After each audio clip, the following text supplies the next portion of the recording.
Hello. Thank you for. Actually, you want to talk for a little bit? I'm going to pull it up.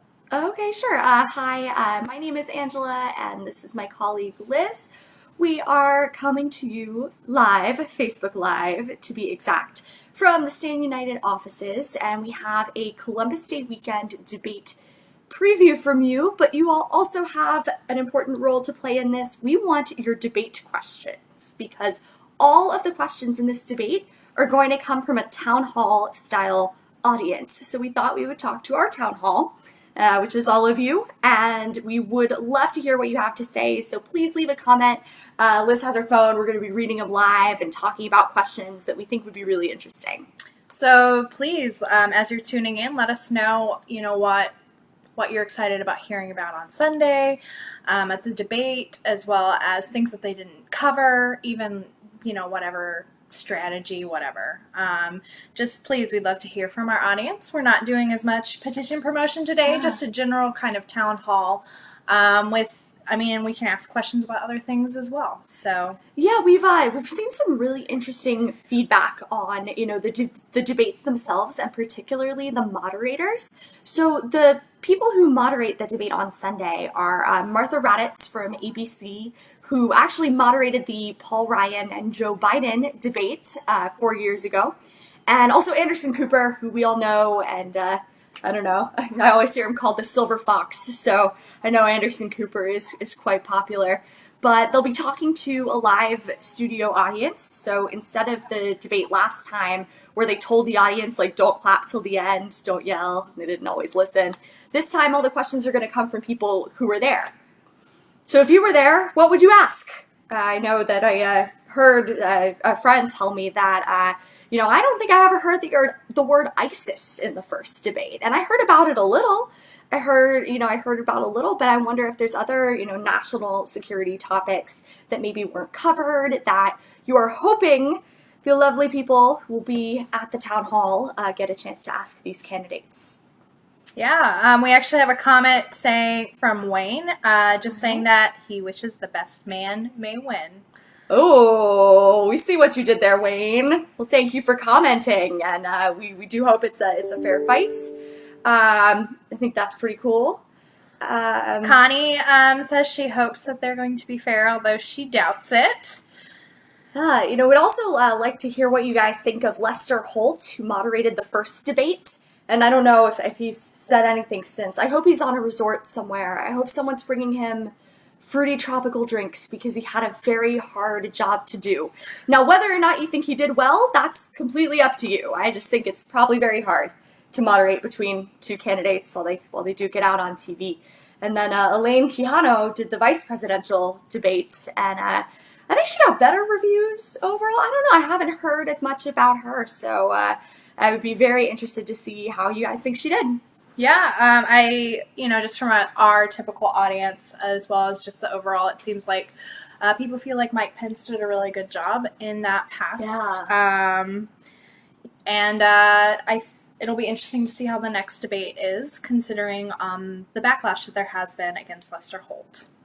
Yeah, I think that's going to be really interesting because in the first debate, it was all about, is Donald Trump interrupting? And then in the second debate, it was Hillary Clinton's running mate who interrupted 71 times, I think. Somebody tallied it up.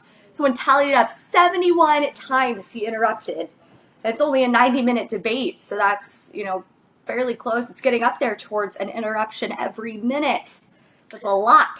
Emily actually said she would like to hear more about Trump's illegal immigration stance softening, to hear more details about, how it seems like things have changed. Yeah, that'd be really interesting because he started this saying he was going to build a wall, right? Is he still going to build a wall? Right, and it seems like in some places people are thinking that maybe he softened it, so it would be really interesting to hear from his point of view, what seems to be opposite points of view, how they work together, and what his ultimate plan Yeah, it'd be interesting to hear Hillary talk about immigration because you think immigration in 2016, you think Donald Trump. I really don't know. I mean, this is a little embarrassing for, I pay attention to politics really closely. I don't know what Hillary's stance is. And I think people should know both sides, so it would be interesting to see what her take is. Because so far, I don't know if she's ignored it. I don't know if maybe I just haven't read it. But, that's a great question, Emily. That's really cool, and I hope it does come up in the debate.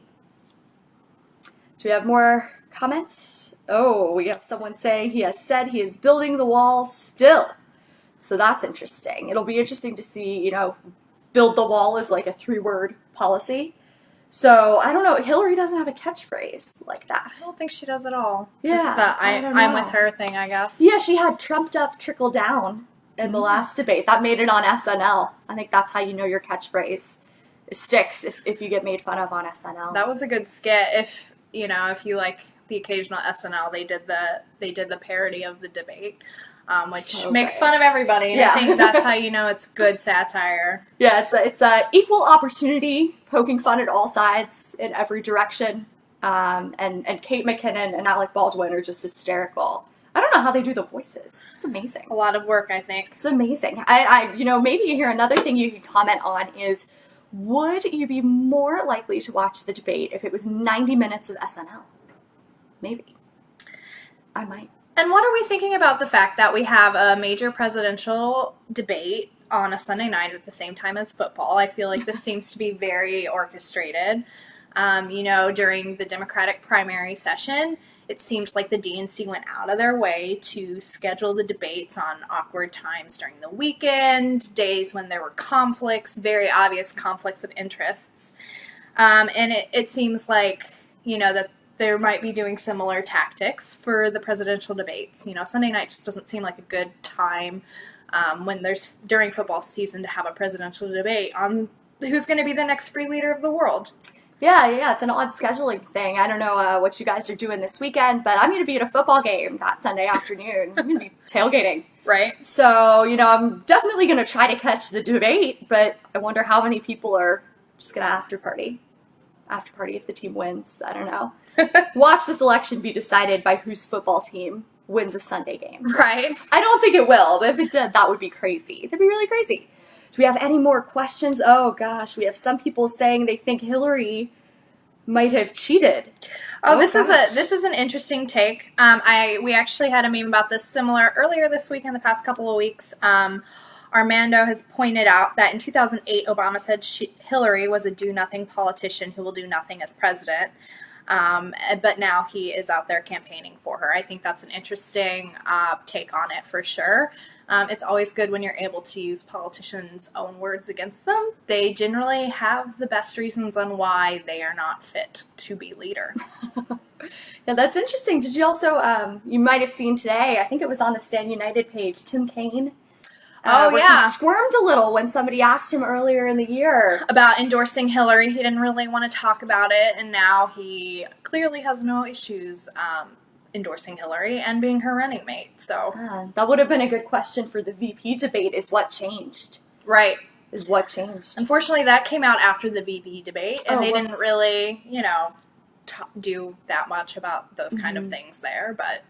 Yeah, another thing that's kind of interesting about this town hall style debate is they're not allowing any follow-up questions. And I feel like follow-up questions are when they really kind of get in and say, okay, well, what do you really think? What's your policy going to be? So, candidates have to state their case in a pretty short amount of time. I know it feels long when you're watching it. It definitely feels like a long time. I'm sure it has to feel like an eternity if you're standing up there and having to answer to the whole nation. Yeah. I'm sure it's nerve-wracking.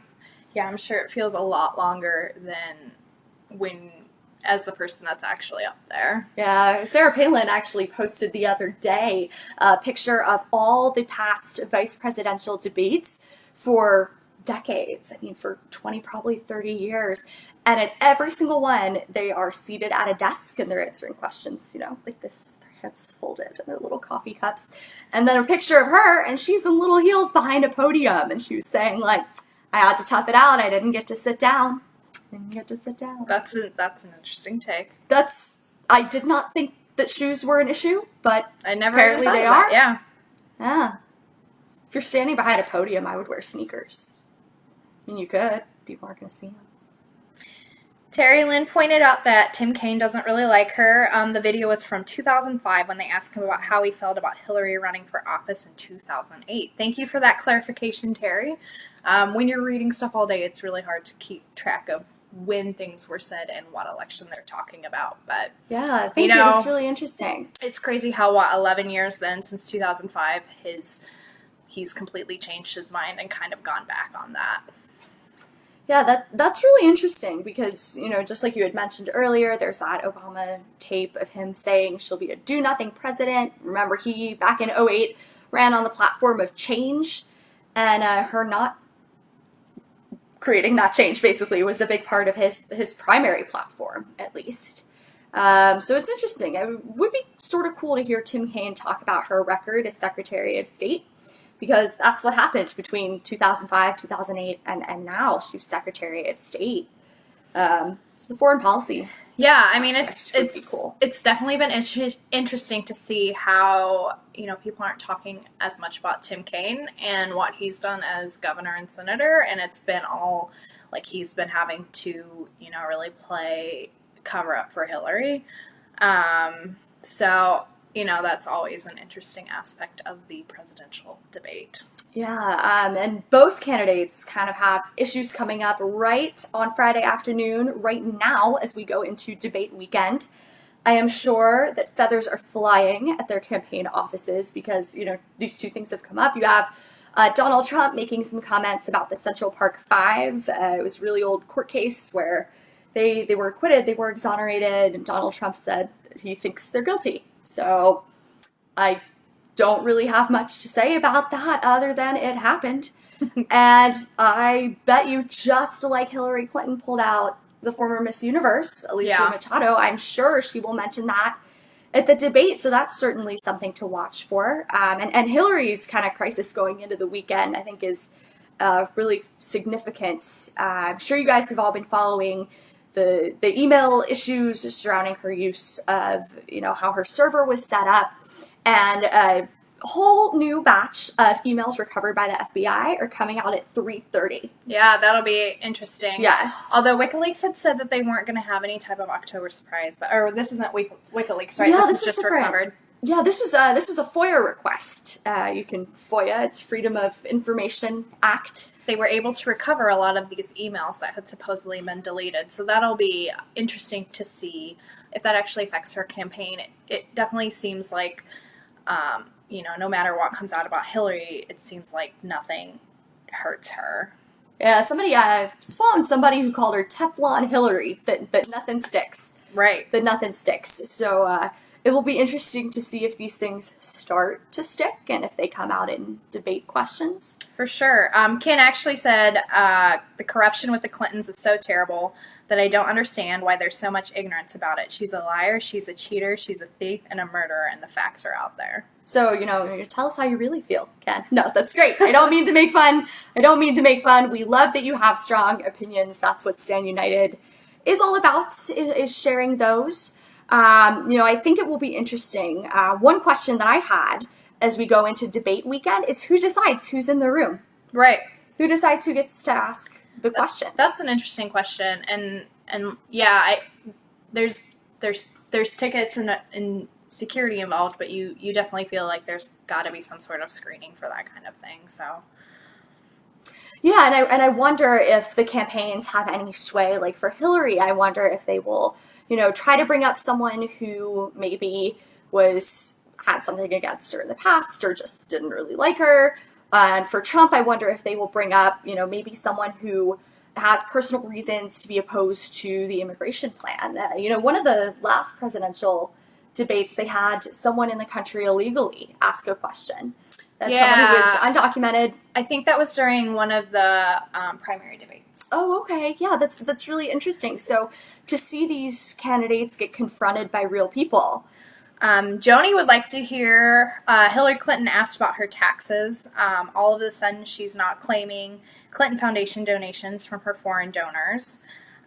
William wants to hear about her and Obama's involvement with Libya and the Syrian rebels' weapons and how they sold them. So it seems like a lot of you guys are interested to ask some really hard-hitting questions. So we'll be back with you guys next week to talk about, some more news of the day, as well as just keep you updated on what went on with the debate. If you, like a lot of Americans, will probably be watching football or doing other things on Sunday night, you should totally watch it, but we understand if you don't. Put it on DVR. Do your civic duty. Put it on TiVo. Is TiVo still a thing? I think probably. So. Maybe. I don't know. But get it on demand. It'll be all over YouTube, and it's 90 minutes commercial free. So you can listen on the radio, you can watch. And just before we go, I want to let you guys know about another petition on StandUnited that has to deal directly with debates. One of the biggest things that I've been seeing just come across social media is, why is it only 2 people? There are more than 2 people running for president. And the Debates Commission sets these rules about a year, probably more, I think over a year in advance, that you have to break a certain polling threshold to be considered. But that has not stopped a lot of people, a lot of debate viewers and American voters out there from saying, we want to see Evan McMullin, Gary Johnson, and Dr. Jill Stein. And, I think that's really kind of an interesting proposal. There's a petition up on StandUnited now for one of the major networks to host an undercard debate, just as we had undercards in the GOP primary. Thought it would be cool to see what these people have to say. I know Dr. Jill Stein, if that name doesn't ring a bell, she's the one who tweeted about Harambe. So if you want a Harambe debate question, there's your petition, because Dr. Jill Stein is all about it. She's Green Party, so animals, environment, it makes sense. None of this makes sense. None of what has happened this year makes sense. I don't think. I don't either. We've got a lot of great questions. Yeah, definitely. We're so glad that you guys tuned in. Thank you for sending your comments, and have a wonderful holiday weekend. Be safe if you're in Florida or anywhere. Yes. And definitely make sure to tune in with us next week. We'll be covering different topics, different petitions every week. We'll do some on-location stuff like we have before. So just keep an eye out for us on Fridays. If y'all ever have questions, feel free to just send them out. And we will you can tag us in comments on Facebook, and we will maybe address issues in the future. So thank you so much for tuning in with us. Bye.